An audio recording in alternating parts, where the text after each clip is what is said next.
This June 2020 for you as a Scorpio rising has to deal with a huge amount of new energy and emphasis on pursuing your spiritual goals, or those goals that you know are really launching you off into personal growth, learning, growing in your authority, and following your dreams with this new energy this June.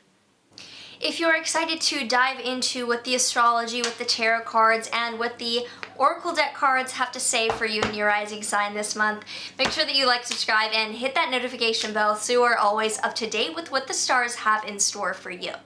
Hi, I'm Maren. I am a professional astrologer, current philosophy student, and witch proudly out of the broom closet. I combine traditional Hellenistic astrological techniques with modern psychological counseling dynamics in order to provide grounded spiritual guidance.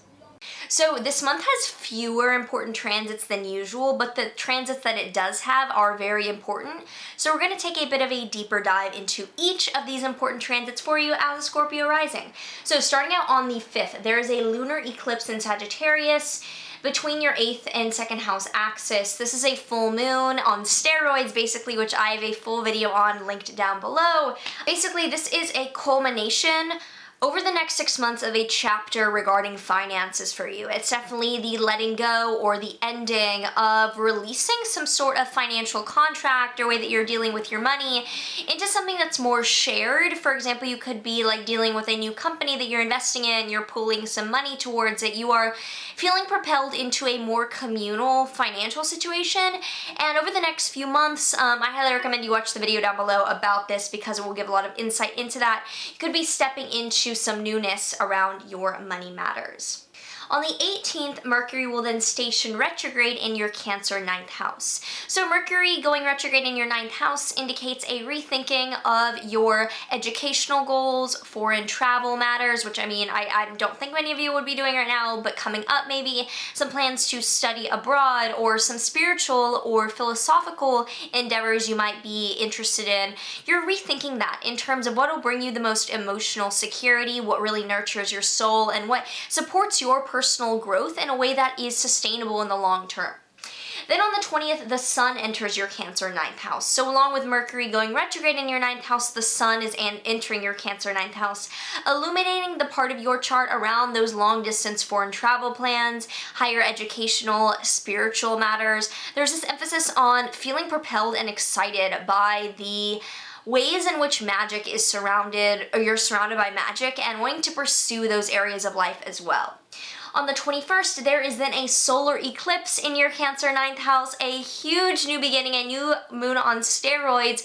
Full video for you to watch down below. I highly recommend that you watch this because this is in an exciting part of your chart that the 9th house was said to be the house of, quote, God, because that higher desire to learn and to grow and to experience can be a divine calling. And this is a new beginning for you. That's kind of like the one final time that your inner child is crying out for you to pursue a goal. If you've ever had an interest in, learning about some spiritual or metaphysical topics or diving into a certain education path, like it's never too late, and there's such excitement for you to harness over the next 6 months to make that decision. On the 25th, Venus stations retrograde, or stations direct in your Gemini 8th house. So Venus has been moving backwards in your 8th house of shared finances and joint assets for a few months now. And now that Venus is stationing direct in your 8th house of the bonds that you share with others, it's a chance for you to move forward with what you know is actually valuable monetarily and financially value-wise with another person. There is an emphasis on you diving into sharing your finances nearing the end of this month. So if that calls for you and you are ready to make that leap, maybe you're investing in something, I highly recommend that you follow that call by the end of the month. On the 27th, Mars enters your Aries 6th house. Mars rules Aries, so Mars will be in Aries with a lot of resources to provide for itself over the rest of 2020 because Mars is spending a long extended time, a long retrograde period coming up in the sign of Aries. It's in your 6th house of illness, routine, and coworkers. So Mars, because Mars is your ascendant ruler, this is a transit to watch out for just in terms of really starkly showing that you're putting effort towards your body in a way that is keeping up with your health. You're putting effort towards towards coworker dynamics. This could also be around pets or like subordinates, but I don't think any of you own slaves, so we'll go with pets. So Mars in your Aries 6th house can mean that, for example, if you were born during the day, this will be a bit more difficult, and if you were born at night, this will be a bit more surmountable or constructive. So just be aware that there is increased energy, drive, and obstacles in your 6th house of illness, health, or coworkers. Not necessarily a worst case scenario or even something to be worried about, but if that is an area of your life that there's already focus or concern about, this is an indication to prepare and make sure that you are being diligent with taking care of yourself and your coworker dynamics. The 6th house is kind of like the shit we have to deal with to do the shit we want to do, health and coworkers. Finally, the month culminates on the 30th with Jupiter conjoining Pluto in your Capricorn 3rd house. Your Capricorn 3rd house of communication, short-term travel, and siblings has been lit up over the past few years, so this is nothing new or surprising for you. You are aware that there has been a lot of trauma drama in the recent year, especially around like your routine, your writing projects, sibling or neighborhood dynamics. This is just a month where the ending of it signifies a bit of a blip or an ebb in the ebb and the flow. So just know to hunker down, like root into your dreams, and make sure that the end of the month, even as the energy escalates, that you are rooted in using that escalation to follow your long-term goals because of that available momentum behind you. So if this resonates, I would love to hear from you, you Scorpio Risings for June 2020. Would love to hear in the comments below any stories that you're seeing or anything you are looking forward to having activated. With that being said, let's pull a tarot card from the Dark Angels Tarot deck, which I found fitting for this month, even though for you it's a bit more love and light than some other signs, but yeah.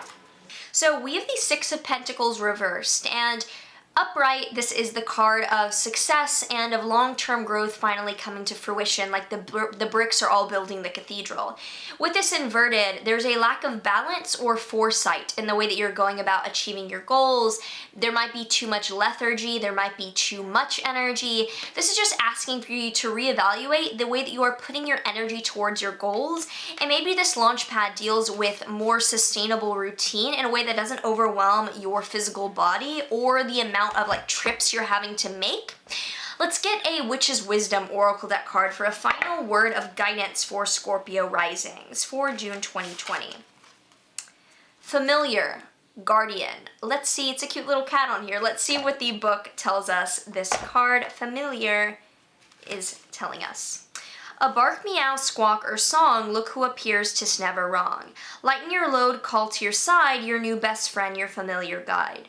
This magic is worked with harm to none, so mote it be there it is done. It's funny that this card represents either like a pet or a spirit guide helping lead you when the 6th house deals with pets, and that's being activated for the next 6 months in a way that requires your attention or sorting out troubles. So if you have not already developed a relationship with a pet, or you could be expecting like to deal with training a pet or something that could relate to a higher purpose and that could relate to a metaphor for what you're going to be doing in cultivating these skills towards spiritual development that you can follow your excitement in starting this June. So with that being said, let me know down below how this is sitting with you, anything you want to share. I love to read your comments, hear your stories. It really, brings this to life for me. Do check out Rashi down below. Check out my private consultations. Would love to read for you if you're looking for some guidance during this time. Otherwise, sending all the love, do all the things, share if you feel inclined, and I will see you in the next video. But there is one thing you're all